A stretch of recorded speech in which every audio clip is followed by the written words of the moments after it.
Fala pessoal, tudo bem com vocês? Professor Marcos Daniel de Filosofia, mais uma vez aqui com vocês nas nossas aulas aqui da terceira série do primeiro período. Galera, vocês já sabem, nós estamos aqui falando sobre filosofia política desde a primeira aula. Tivemos duas aulas introdutórias a respeito do que é ali fazer uma ambientação sobre a filosofia política, o que caracteriza as perguntas da filosofia política, de outras perguntas, de outras áreas da filosofia. Nós vimos ali as concepções políticas dos filósofos, dos principais filósofos da antiguidade. Vimos também ali algumas características da filosofia política no período medieval e aqui nessas nossas últimas aulas, da metade para cá, nós vimos ali a filosofia política do Renascimento até o Rousseau, né, com o seu contratualismo. E na aula de hoje, como prometido, nós vamos aqui continuar esse exercício de resolver questões, porque ao longo do ensino médio vocês irão se deparar, né, com questões o tempo inteiro. Seja para resolver as suas provas, seja quando vocês terminarem essa etapa fundamental na vida de vocês, quando forem fazer ali os vestibulares. Ou seja, para entrar na universidade, vocês precisarão saber resolver questões. E aí, né, nós vamos, nessa primeira aula, abordar ali os assuntos das primeiras aulas, a política no Platão, no Aristóteles, né, no Maquiavel. Então, não vamos mais perder tempo. Vamos lá, esse é o tema da nossa aula, resolver questões sobre os temas abordados, parte 1, porque nós vamos falar também, na aula que vem, resolver questões somente sobre aqueles contratualistas, ok? Então, vamos para a nossa primeira questão. A nossa primeira questão, ela diz o seguinte, e já reparem que é uma questão que fala sobre o pensamento político de Platão. Então, vamos lá. Platão foi um dos filósofos que mais influenciaram a cultura ocidental. Ok, claro, né? Tem um filósofo que diz que toda a história da filosofia ocidental é apenas uma nota de rodapé da filosofia do Platão. Então, ele influenciou muito, né, a história da filosofia e do pensamento da humanidade. Para ele, a filosofia tem um fim prático, e é capaz de resolver os grandes problemas da vida.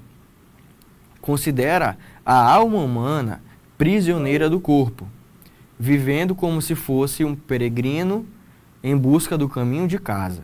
Então, para o Platão, a alma está presa ao corpo e ela vive em busca desse retorno, né? Uma vez que ela sai do mundo das ideias, e quando ela sai desse mundo das ideias, ela esquece de todo o conhecimento absoluto que ela tinha, né? E aí ela, durante essa jornada do homem na Terra, essa alma, né, buscando ali se recordar desse mundo das ideias, aqueles conceitos de bem, justiça, ao longo dessa vida humana, né?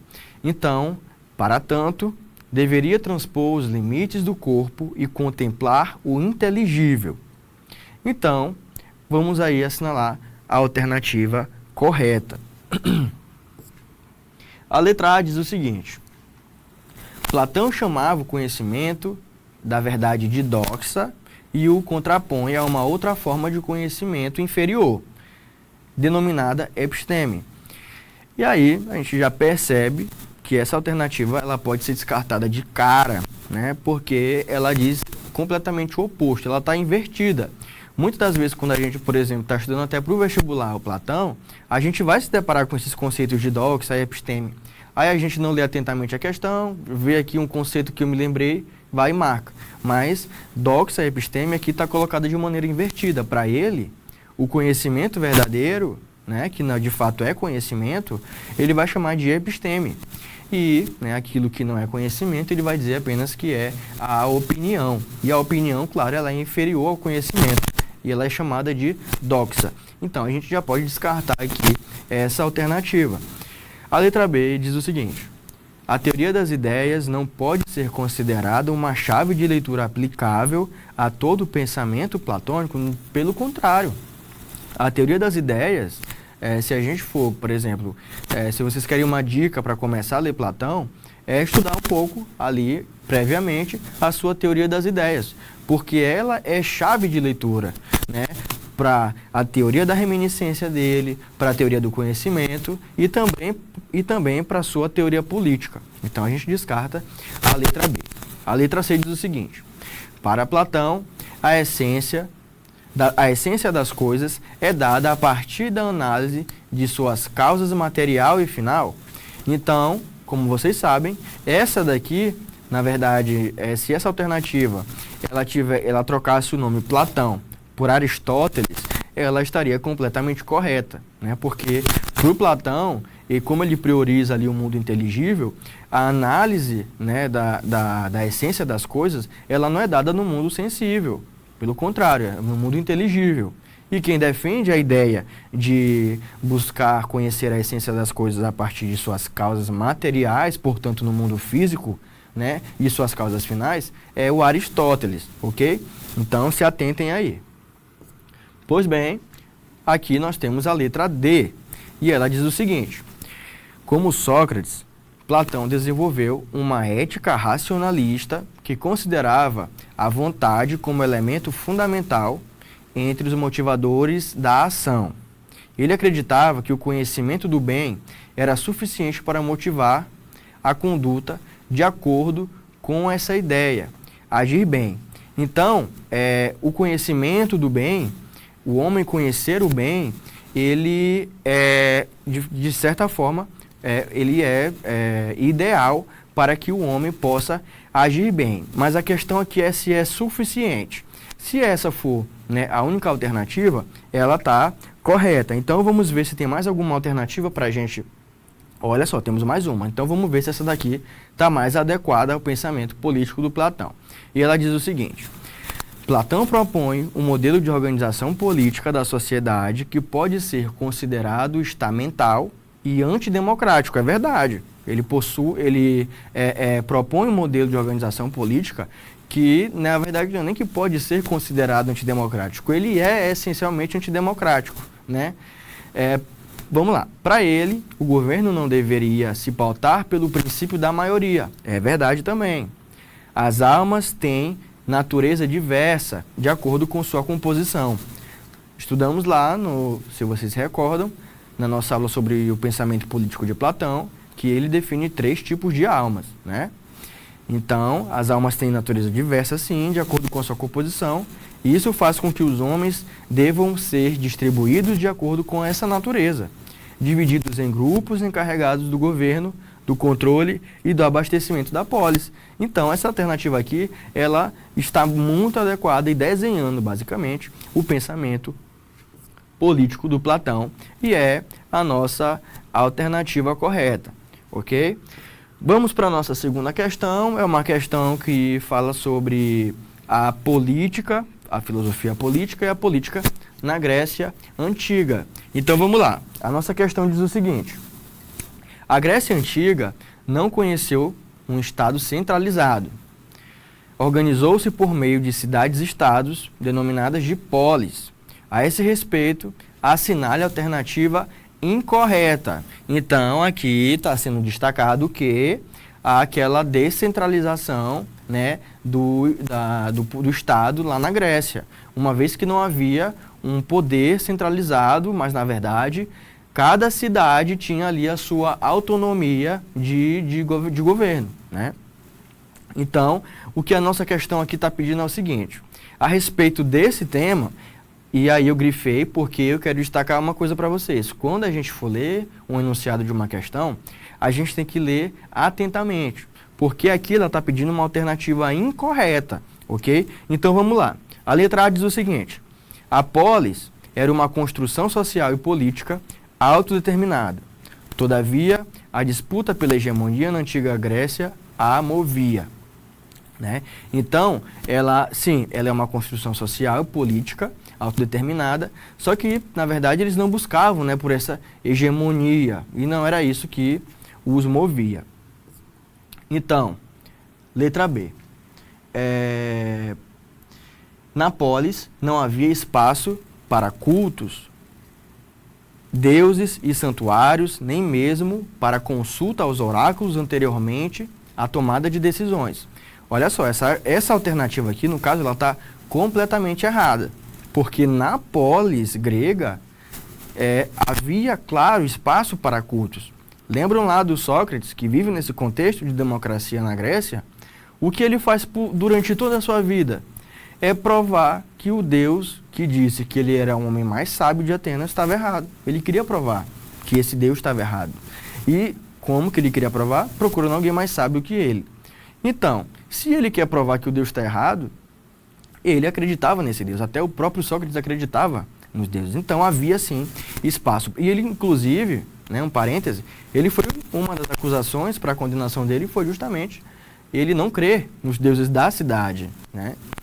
Então, havia espaço para culto, para os deuses, para os santuários, havia espaço aos oráculos, sim, né? Então, se a alternativa está pedindo se a questão pede para marcar uma alternativa incorreta, essa daqui até agora é a mais adequada. Aí vamos para a letra C. A polis expressava uma cultura e uma identidade próprias, marcadamente urbanas, denominadas de etos. Sim, de fato, cada cidade-estado ela tinha ali a sua cultura específica, não havia, né, essa hegemonia. Letra D.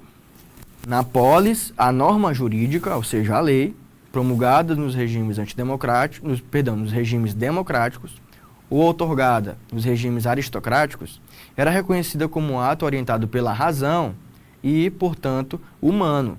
Ok, essa resposta, ela é, sim, uma característica da configuração política grega. A letra E diz o seguinte: a experiencialização social e cultural que o grego antigo viveu nas polis permitiu a capacidade de explicar os problemas da comunidade no âmbito dela própria, fundamentalmente apartada pelos deuses. Então, mais uma outra definição, muito bem, ali do contexto político da Grécia Antiga. Então, lembrando que a questão pede para a gente marcar uma alternativa incorreta. E qual é essa alternativa? É exatamente aquela que disse que não havia o espaço, né, para culto dos deuses na cidade, dos santuários, dos oráculos e tudo mais. Porque era uma característica fundamental ali da Grécia Antiga. Então, ela é a alternativa correta. Temos agora a nossa terceira questão, que diz o seguinte: com base nos conhecimentos sobre o pensamento político de Aristóteles, olha só, com base sobre o pensamento político de Aristóteles, é correto afirmar o seguinte, letra A diz o seguinte: a reflexão aristotélica estabelece uma clara separação entre política e ética. Aí, eu já queria dizer que a gente não precisa mais nem ler a alternativa, porque a ética, para o Aristóteles, ela é uma extensão da política, não são coisas separadas. Então, aqui, a gente pode já descartar essa alternativa. A letra B diz o seguinte: a lei, para Aristóteles, como expressão política da ordem natural e, portanto, intimamente ligada à justiça, é o princípio que rege a ação dos homens na polis, né? Então, vamos repetir aqui essa questão. A lei, para Aristóteles, como expressão política da ordem natural e, portanto, intimamente ligada à justiça, é o princípio que rege a ação dos homens na polis. Essa alternativa aqui, ela até agora, ela é bem mais adequada do que a letra A, então a gente vai deixar ela aqui de stand-by. Vamos ver se tem outra alternativa mais adequada. A letra C diz: Aristóteles sustenta que cada homem, por sua liberdade natural, sempre age tendo em vista algo que lhe parece ser um bem, alcançando sua perfeição pela satisfação de suas paixões e necessidades individuais. Olha só, até essa vírgula, essa alternativa está correta, mas não há necessariamente uma identificação imediata entre esse bem, né, e ali a satisfação de suas paixões, ok? Então a gente descarta. A letra D diz o seguinte: o conceito de felicidade, aqui segundo Aristóteles, visa individualmente a ação humana, está desvinculado do conceito de justiça, como um princípio, como exercício político orientado ao bem comum. Na verdade, né, o conceito de felicidade, ele está muito bem vinculado com o conceito de justiça, uma vez que a felicidade é a finalidade do ser humano, né? E a felicidade do ser humano com os outros, que é o bem comum, o eudaimonia, é justamente essa sociedade justa e equilibrada. Então, descartamos. Na concepção política de Aristóteles, torna-se evidente que a ideia de bom governo e regime justo, voltando aqui, na concepção política de Aristóteles, torna-se evidente que a ideia de bom governo, de regime justo e de cidade boa depende da tripartição de poderes. Então, minha gente, essa ideia de tripartição de poderes é uma ideia que é completamente moderna, né? Ainda não fazia parte da concepção política do Aristóteles. Então, né, a nossa alternativa correta é a letra B, que diz o seguinte, que a lei, ela, como expressão política da ordem natural, ela está intimamente ligada à justiça, né? E é isso que rege o nosso bem. Pessoal, a gente tinha aqui mais uma questão sobre o Aristóteles, mas na verdade a gente vai resolver rapidamente uma questão sobre o Maquiavel, ok? Porque já resolvemos uma sobre o Aristóteles. Então, para dar tempo aqui para contemplarmos aquelas nossas primeiras aulas, é mais justo aqui a gente resolver essa nossa quinta questão. E ela diz o seguinte, ela é uma questão sobre a política maquiavélica, né, de Maquiavel.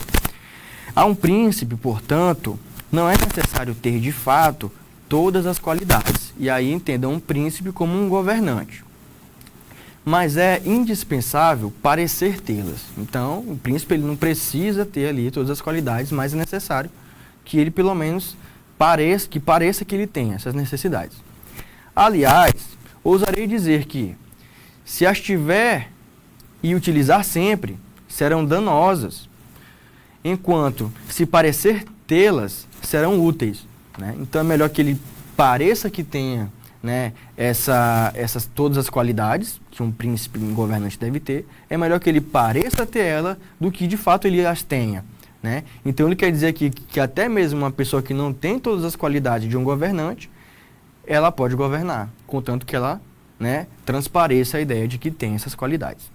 Assim, deves parecer clemente, fiel, humano, íntegro, religioso e sê-lo, mas com a condição de estares com o ânimo disposto a, quando necessário, não ser, ou seja, quando for necessário, ele não precisa ter nenhuma dessas características, de modo que possas e saibas como tornar-te o contrário. Então, o que pede aqui a nossa questão. Segundo o autor, a conquista e conservação do poder político exigem o quê? Então, o Maquiavel ele tem várias características ali na sua filosofia política. E a nossa questão está pedindo o quê? Que a conservação e a conquista do poder, segundo o Maquiavel, ela exige o quê? Vamos lá. A letra A diz o seguinte, consulta periódica aos cidadãos? Não. Por quê? O Maquiavel, voltando lá à nossa aula, ele está em um contexto de guerra também, de fragmentação política. Então, lembrem que, por exemplo, a Grécia, na Antiguidade, ela tinha suas cidades-estados, não tinha um governo central. A Itália, do Maquiavel, ela também está em um contexto de que não existe um poder centralizado. E aí acaba havendo muitas guerras. E o que o Maquiavel, qual que é a proposta do Maquiavel? O que ele quer fazer? Ele quer propor um governo centralizado, um governo forte, né, que consiga manter a paz social, né, consiga pelo menos manter, no caso, a ordem. E aí ele escreve a sua principal obra, que é O Príncipe. E nela, ela é ali digamos, ele escreve ela para auxiliar o governante, né? O governante a quê? A manter e conservar o seu poder. E aí, esse governante, para manter esse poder, para conquistar e manter esse poder, ele não precisa, para isso, fazer consulta a ninguém. Muito menos fazer ali a adoção do imperativo categórico kantiano, né? E, além disso, o imperativo categórico é um conceito do Immanuel Kant que está lá no século XVIII, né? E aí, a letra C diz o seguinte: liberdade incondicional do estadista? Não, porque se esse estadista tiver uma liberdade incondicional, ele pode acabar gerando uma revolta ali, né, e acaba sendo deposto. A letra D está correta por quê? Porque esse governante ele deve ter a flexibilidade moral. Como assim? Muitas das vezes, para a conservação desse poder, ele precisa agir de forma antiética. Ele precisa agir contra a moral vigente naquela sociedade, uma vez que a finalidade dele é apenas a conservação do poder. Então, a nossa alternativa correta é a letra D. Valeu, pessoal? Então, minha gente, por hoje é só. A gente se encontra na próxima aula, onde iremos resolver questões sobre os contratualistas, e aquele abraço e até mais.